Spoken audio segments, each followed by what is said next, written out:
മഹാഭാരതത്തിൽ മുനിശാപം നിമിത്തം സർവ്വതും ഉപേക്ഷിച്ചു വനവാസം സ്വീകരിച്ച പാണ്ഡുവും പത്നിമാരും. ആ വേള പാണ്ഡു ഒരു പൈതലിനായി കൊതിച്ചു. എന്നാൽ തനിക്ക് ദാമ്പത്യ ജീവിതം ഒരിക്കലും സ്വായത്തമാക്കുകയില്ല എന്നതിനാൽ തന്നെ കുന്തിക്ക് ലഭ്യമായ വരത്താൽ ദേവന്മാരെ ആവാഹിച്ച് ബാലകരെ പ്രാപ്തമാക്കുവാൻ നിർദ്ദേശിക്കുന്നു. ആ വേള കുന്തി അതിന് സമ്മതിക്കാതെ വരികയും തൻ്റെ പതിയിൽ നിന്നുമല്ലാതെ താൻ ഒരിക്കലും മറ്റൊരു പുരുഷനിൽ നിന്നും കുഞ്ഞുങ്ങളെ പ്രാപ്തമാക്കുകയില്ല എന്ന് ശഠിച്ചു. എന്നാൽ ആ വേള കുന്തിക്ക് പാണ്ഡു പറഞ്ഞു നൽകുന്ന ഒരു കഥയാകുന്നു വൃഷിതാശ്വന്റെ കഥ. പുരുവംശത്തിലെ അതിവിശിഷ്ടനായൊരു രാജപ്രമുഖനായിരുന്നു വൃഷിതാശ്വൻ. അദ്ദേഹം നടത്തുന്ന യജ്ഞത്തിൽ വന്ന് സോമം പാനം ചെയ്തുകൊണ്ട് അമരേന്ദ്രന്മാരും ദക്ഷിണദ്രവം കൊണ്ട് വിപ്രമന്മാരും അത്യധികം ആനന്ദിച്ചു. ബ്രഹ്മഋഷികളായ സുരന്മാരും അവിടെ സന്നിഹിതരായിക്കൊണ്ട് കർമ്മത്തിൽ രാജാവിനെ സഹായിച്ചു. അങ്ങനെ വൃഷിതാശ്വൻ മർത്യരിൽ വെച്ച് അധികം യോഗ്യനായി തീർന്നു. സർവഭൂതങ്ങൾക്കും വേനലിൽ സൂര്യൻ എന്ന വിധം 4 ദിക്കിലുമുള്ള സകല രാജാക്കന്മാരെയും അശ്വമേധത്തിൽ ജയിച്ചു. 10 ആനകളുടെ ബലമുള്ള ശരീരബലത്തോടു കൂടിയവനായിരുന്നു രാജാവ്. സർവ വർണ്ണങ്ങളെയും ഒരു പിതാവെന്ന പോലെ സംരക്ഷിച്ചു. മഹായജ്ഞങ്ങളെല്ലാം തന്നെ ചെയ്തു. ബ്രാഹ്മണർക്ക് ദാനം നൽകി.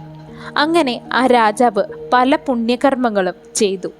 പലതരം ജലസ്രോതസ്സുകൾ നിർമ്മിച്ചു. വൃഷിതാശ്വന്റെ പത്നിയാകുന്നു കാക്ഷിവാന്റെ പുത്രിയാകുന്ന ഭദ്ര. ഇഷ്ടപത്നിയായ അവളോട് തുല്യയായി വേറൊരു സുന്ദരിമാർ ഉണ്ടായിരുന്നില്ല. മനുഷ്യലോകത്ത് അഴകിലവൾ മികച്ചവളായിരുന്നു. അവർ അന്യോന്യം കാമിച്ചു. അവളിൽ അത്യധികം കാമിതനായി മഹാരാജൻ. എന്നാൽ വിധിയുടെ ക്രൂരത കണക്കെ ക്ഷയരോഗം ബാധിച്ചു അദ്ദേഹത്തിന്. തുടർന്ന് അധികം വിളംബമില്ലാതെ തന്നെ ആ മഹാരാജൻ മരണമടഞ്ഞു. എന്നാൽ തൻ്റെ പ്രിയതമൻ്റെ മരണത്തിൽ ആ പതിവ്രത ആകുന്ന ഭദ്ര തളർന്നിരുന്നു. കൂടാതെ അവൾ അപുത്രി കൂടെ ആയിരുന്നു.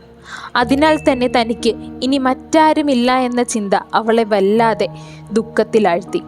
ദമജ്ഞമാലെ, ഭവാൻ കൂടാതെ ഞാൻ ജീവിക്കുകയില്ല. വരൻ പോയാൽ നാരിക്ക് മരണമാണ് നല്ലത്. ഞാൻ ഭവാനോടുകൂടി പോരുകയാണ്. എന്നെയും ഭവാൻ കൊണ്ടുപോയാലോ? ഭവാൻ വേർപ്പെട്ടാൽ ക്ഷണം പോലും നേരത്ത് എനിക്ക് ജീവിക്കുവാൻ സാധിക്കുകയില്ല. ഭവാന്റെ പിന്നാലെ ഏത് സമയത്തും ഏത് വിഷമഘട്ടത്തിലും പിന്തുടരുവാൻ നാം ആഗ്രഹിക്കുന്നത്. ഭവാനെ ശുശ്രൂഷിക്കുവാൻ ഞാനല്ലാതെ ആരുണ്ട് എന്നിങ്ങനെ വിളിച്ചു ചൊല്ലി അവൾ അലമുറയിട്ട് കരഞ്ഞു. അവൾ ഇപ്രകാരം പതിയുടെ മൃതദേഹത്തെ ആലിംഗനം ചെയ്തുകൊണ്ട് കരയുന്നത് അദ്ദേഹത്തിൻ്റെ ആത്മാവ് വളരെ ദുഃഖത്തോടുകൂടി കണ്ടു. അവളെ ആശ്വസിപ്പിക്കുന്നതിനായി അദ്ദേഹം അവൾക്ക് സമീപത്ത് വന്നണഞ്ഞു, ഒരു അദൃശ്യരൂപിയായിക്കൊണ്ട്. എന്നിട്ട് ഇപ്രകാരം അരുളി: നിന്റെ ദുഃഖം നമുക്ക് മനസ്സിലാകുന്നു പ്രിയേ.